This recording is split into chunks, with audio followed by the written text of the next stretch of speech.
Shalom saudara, apa kabarnya? Pasti tetap bersemangat dan bersuka cita senantiasa.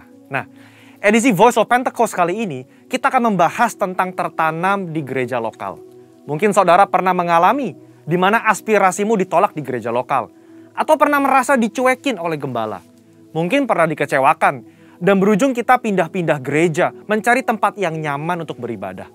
Saya ingin katakan bahwa saudara harus tetap tertanam di gereja lokalmu. Markus 4 ayat 26-29 memuat sebuah perumpamaan singkat tentang kerajaan Allah yang digambarkan dengan proses bercocok tanam.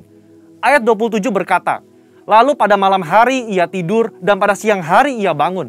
Dan benih itu mengeluarkan tunas dan tunas itu makin tinggi. Bagaimana terjadinya tidak diketahui orang itu." Setiap proses untuk bertumbuh yang dialami sebuah benih terjadi di dalam tanah.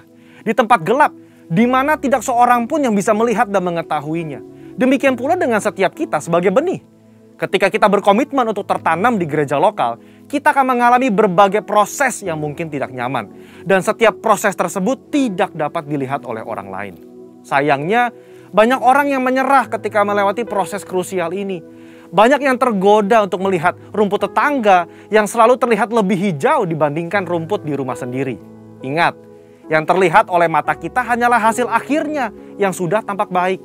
Sementara yang tidak kita lihat adalah proses yang juga dialami oleh rumput tetangga ketika baru disemai dan masih di dalam tanah.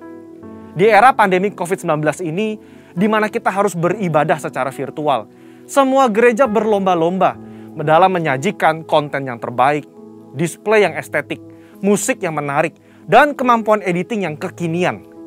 Dalam sebuah survei yang dilakukan oleh Barna Research pada bulan Juli 2020, mengenai kehadiran jemaat lintas generasi dalam ibadah virtual di masa pandemi, 40% dari generasi baby boomer memutuskan untuk tetap tertanam di gereja lokal, 31% dari generasi X, dan hanya 30% dari generasi milenial yang tertanam di gereja. Padahal, benih yang terus-menerus dipindah media tanamnya akan membutuhkan waktu untuk beradaptasi di tanah yang baru. Dan tak jarang, benih itu akan mati dan tidak dapat berbuah lagi. Yohanes 15 ayat 2 menuliskan, "Setiap ranting padaku yang tidak berbuah dipotongnya, dan setiap ranting yang berbuah dibersihkannya, supaya ia lebih banyak berbuah." Tuhan menginginkan pertumbuhan dari sebuah benih, dan agar benih tersebut dapat berbuah lebat kelak. Tentu saja, hal ini tidak dapat terjadi jika benih tersebut kerap dipindah-pindahkan. Jika kita tidak tertanam di gereja lokal, maka kita tidak dapat mengalami pertumbuhan yang sempurna. Bahkan tanpa kita sadari, kita bisa mengalami kematian rohani. Kita tidak dapat menikmati buah yang seharusnya dapat kita hasilkan apabila kita tertanam di gereja lokal. Lalu, apa hal-hal yang dapat terus mendorong kita untuk tetap tertanam di gereja lokal? Yang pertama, mengubah perspektif kita. Sekali lagi, ketika sebuah benih ditanam, ia diletakkan di dalam tanah yang gelap dan tak terlihat. Di situasi seperti inilah, perspektif kita harus dirubah. Ditanam sebagai benih atau dikubur seperti jenazah.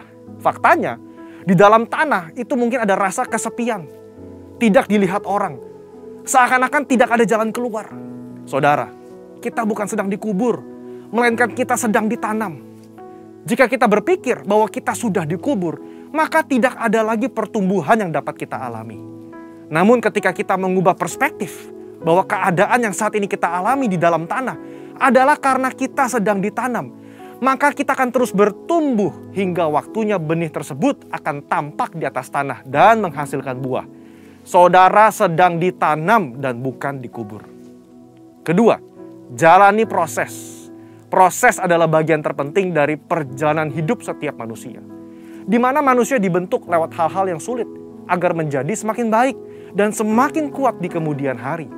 Alkitab berulang-ulang menggambarkan hidup manusia bagaikan tanah liat di tangan tukang periuk. Sebelum menjadi bejana, maka tanah liat harus melalui proses diremukan, ditekan, bahkan dimasukkan ke dalam tungku untuk dibakar sebelum bejana tersebut jadi sempurna. Tidak ada seorang pun yang luput dari proses. Ingat, proses inilah yang menentukan seberapa kuat akar yang akan kita hasilkan untuk menyokong seluruh pertumbuhan kita nantinya. Oleh sebab itu, mengalami berbagai proses di gereja lokal adalah hal yang wajar agar kita sebagai benih dapat memiliki akar yang kuat. Dalam proses itulah Tuhan sedang membentuk karakter kita agar semakin serupa dengan Kristus. Yang ketiga, berhenti membanding-bandingkan. Kita tahu cerita tentang Lea yang selalu merasa tidak dicintai oleh suaminya Yakub. Karena Yakub lebih cinta kepada Rahel, istri keduanya. Pada saat itu, Lea melahirkan 3 anak laki-laki bagi Yakub, sementara Rahel mandul. Lea yang terus-menerus membandingkan cinta dari Yakub kepada Rahel merasa sedih, tertekan, kesepian, sampai ia mencurahkan perasaannya lewat arti nama yang diberikan ketiga anaknya. Kalau Lea terus-menerus membandingkan dirinya dengan Rahel, ia tidak dapat melihat berkat yang diberikan Allah kepadanya, yaitu anak-anak yang dikaruniai. Sama seperti kisah Lea, ketika kita sibuk membanding-bandingkan, kita tidak bisa melihat berkat yang telah Allah sediakan. Dalam konteks ini, ketika kita terus membanding-bandingkan gereja lokal kita, pemimpin kita, rekan sepelayanan kita dengan gereja orang lain, kita tidak dapat melihat berkat dan tujuan yang telah Allah tetapkan ketika Ia menempatkan kita di gereja lokal kita saat ini. Keputusan yang paling tepat bagi sebuah benih adalah untuk tetap tertanam di mana ia ditempatkan. Sebagai benih yang ditanam di gereja lokal, mari ubah perspektif kita bahwa kita sedang ditanam dan bukan dikubur. Jalani proses dengan ucapan syukur dan berhenti membanding-bandingkan. Maka pada waktunya kita akan bertumbuh dan berbuah lebat, sehingga buah tersebut dapat kita nikmati dan juga dinikmati oleh orang lain.